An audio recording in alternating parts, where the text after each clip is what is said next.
प्रभु श्री राम के गृह प्रवेश से पहले में अयोध्या में दिख रहा विलुप्त प्रजाति का गिद्ध।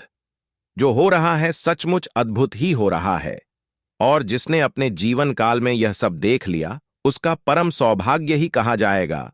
लोग बोल रहे हैं कि राम मंदिर प्राण प्रतिष्ठा से पहले प्रभु राम के भक्त पहुंचने लगे हैं अयोध्या। रामायण के प्रमुख पात्र जटायु और संपाति नाम के गिद्ध थे, जो दोनों भाई थे और राजा दशरथ के मित्र, जिन्होंने जानकी हरण करके ले जाते रावण से युद्ध किया था और घायल हो गए। प्रभु श्री राम जब जानकी जी की खोज में जंगल में भटक रहे थे तो जटायु ने सबसे पहले उन्हें रावण द्वारा सीता हरण की जानकारी दी थी और अपने प्राण त्याग दिए थे। प्रभु श्री राम ने अपने पिता से सदृश जानकर उनका दाह संस्कार विधि विधान से किया था।